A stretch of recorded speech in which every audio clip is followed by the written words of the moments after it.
Donbas पर बारूदी कब्जा, डंके की चोट पर पुतिन का ऐलान। रूस यूक्रेन जंग को लगभग 1400 दिन होने जा रहे हैं। अभी तक पेरिस, लंदन और बर्लिन में हुई ज़ेलेंस्की की तमाम युद्ध मीटिंग के बाद भी ना तो यूक्रेनी सेना यूरोप और नेटो के हथियारों के बलबूते पर रूस को खदेड़ पाया और ना ही रूस के कब्जे में गई जमीन को यूक्रेन वापस हासिल कर पाया। अब खबर यह है कि रूस ने अमेरिका को दो टूक कह दिया है कि अगर यूक्रेन जल्द ही युद्ध विराम करने पर तैयार नहीं होता है तो रूस जबरदस्त हमले करके यूक्रेन को तबाह कर डालेगा और यूक्रेन के डॉनबास पर पूरी तरह से कब्जा कर लेगा। लगभग 4 साल से चल रही इस भीषण जंग में हालात इस कदर संगीन हो गए हैं कि राष्ट्रपति पुतिन की सीधी धमकी के बीच यूरोपीय देशों ने भी बड़ी जंगी तैयारियां शुरू कर दी है। खबर तो यहां तक है कि राष्ट्रपति ज़ेलेंस्की ने अपने टेलीग्राम चैनल पर ऐलान किया है कि रूस नए साल यानी 2026 में ही यूक्रेन पर नए सिरे से भीषण हमले शुरू करने की तैयारी में जुट गया है। इधर रूसी सेना ने ऐलान कर दिया है कि दिसंबर महीने से ही रूस अपने दुश्मनों पर मीडियम रेंज की हाइपरसोनिक क्रूज मिसाइल ओरेशनिक से हमले शुरू कर देगा। और अगर रूस ऐसा करता है तो आप ये जान लीजिए कि रूस की हाइपरसोनिक बैलिस्टिक मिसाइल ओरेशनिक परमाणु हथियारों से हमला करने में सक्षम है और ऐसी स्थिति में रूस के टैक्टिकल न्यूक्लियर वेपन यूक्रेन के साथ साथ यूरोप को भी भस्म कर देंगे। फिलहाल यूरोप ने रूस से बड़ी जंग की तैयारियां युद्ध स्तर पर शुरू कर दी हैं। इधर पुतिन ने अपने ताजा बयानों से दो टूक कह दिया है कि रूस यूक्रेन पर भीषण हमला करके पूरे डॉनबास पर कब्जा कर लेगा।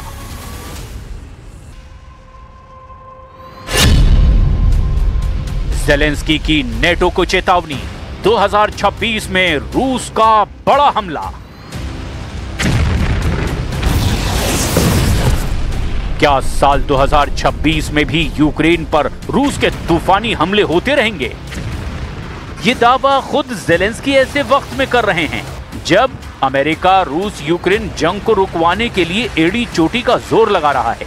खबर तो यहां तक है कि यूरोप और नेटो के देश भी मिलकर रूस से पूरी ताकत से युद्ध करने का मन बना चुके हैं।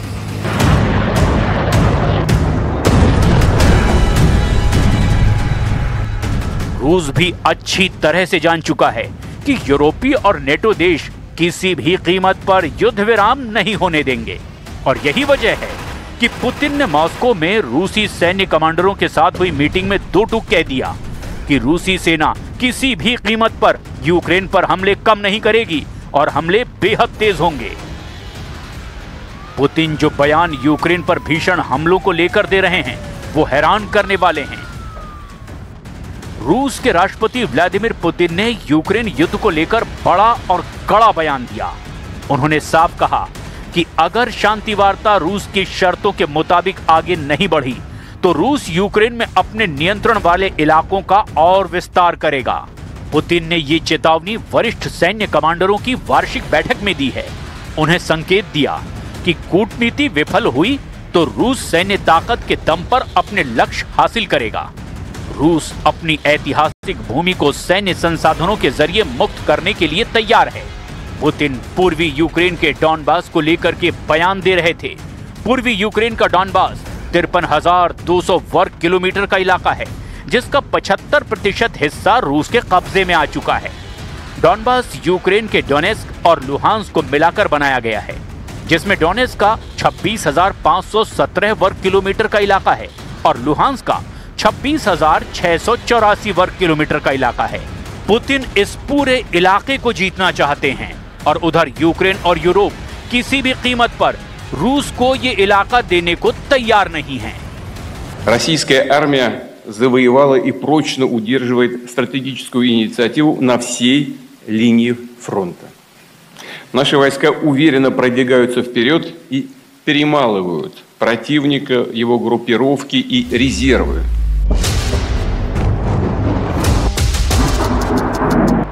रूसी सेना का दावा है कि वो पूरे फ्रंट लाइन पर रणनीतिक बढ़त बनाए हुए है। पुतिन ने रूसी सैनिकों को युद्ध में तपे हुए बताते हुए कहा कि उनकी लड़ाकू क्षमता का कोई मुकाबला नहीं है।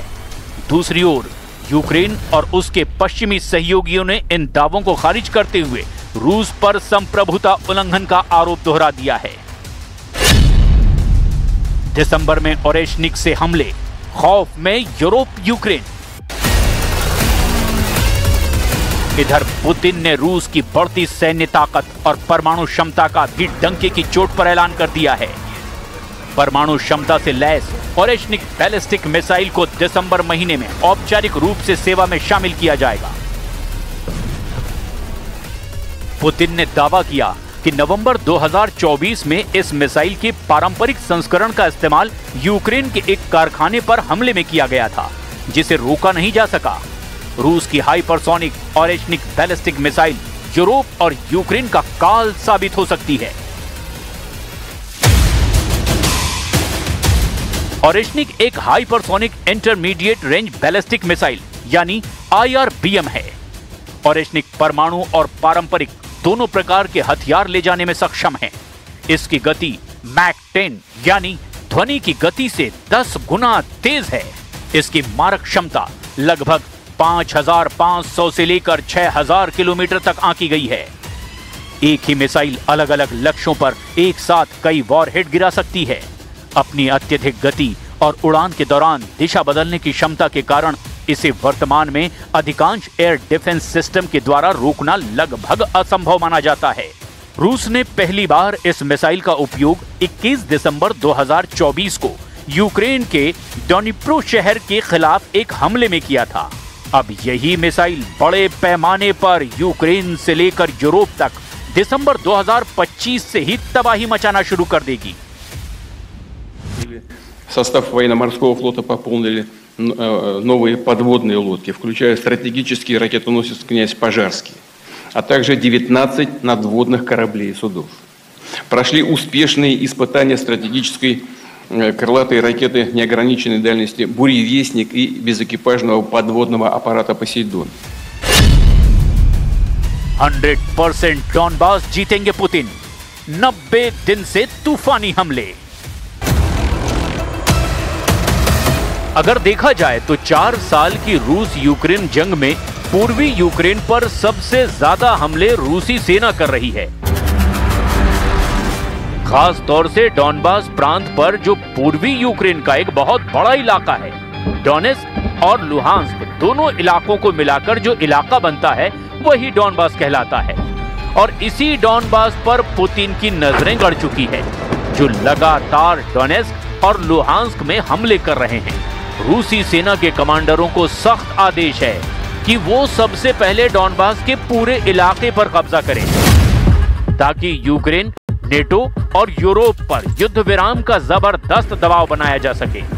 और यही वजह है कि रूस ने 21 अक्टूबर 2025 के बाद से यूक्रेन के कम से कम 20 से 25 शहरों पर बड़े मिसाइल और ड्रोन से हमले किए। पूर्वी यूक्रेन का Pokrovsk, Kupiansk, Luhansk, Donetsk, Kherson, Kharkiv, Sumy, Chernihiv और जापोरेजिया पर इस वक्त रूस के भीषण हमले चल रहे हैं। लेकिन इन सभी जगहों में से पूर्वी यूक्रेन का डॉनबास, जो कि डोनेस्क और लुहांस्क को मिलाकर बना है, उस पर तो पुतिन कब्जा करना चाहते हैं। और यही वजह है कि यहाँ पर रूस महीनों से तूफानी हमले करने में जुटा है। जरा इन आंकड़ों पर भी नजर डालिए। दिसंबर 2025 तक रूस ने डॉनबास के डोनेस्क पर फोकस किया है, जहां 1,70,000 से 2,20,000 से ज्यादा रूसी सैनिक जंग कर रहे हैं।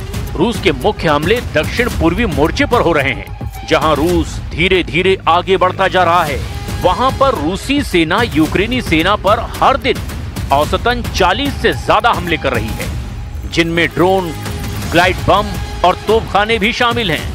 अब तक के रूसी मिसाइल और ड्रोन हमलों की कुल संख्या यूक्रेन पर 37,000 से भी ज्यादा बताई जा रही है, जिनमें से बड़ा हिस्सा पूर्वी यूक्रेन के डॉनबास पर केंद्रित है। CSIS के अनुसार 2022 से नवंबर 2024 तक रूस ने 5,000 से ज्यादा मिसाइलें और 20,000 से ज्यादा ड्रोन यूक्रेन पर दागे थे। लेकिन साल 2025 में अब तक रूस ने 2024 के मुकाबले 2 गुने मिसाइल और ड्रोन हमले यूक्रेन पर कर दिए हैं। ISW के मुताबिक 2025 में रूसी सेना ने यूक्रेन के डॉनबास पर रोजाना 170 ज्यादा हमले किए हैं, जिनमें से 40% से ज्यादा हमले तो रूस के तोपखानों और ड्रोन से किए गए हैं।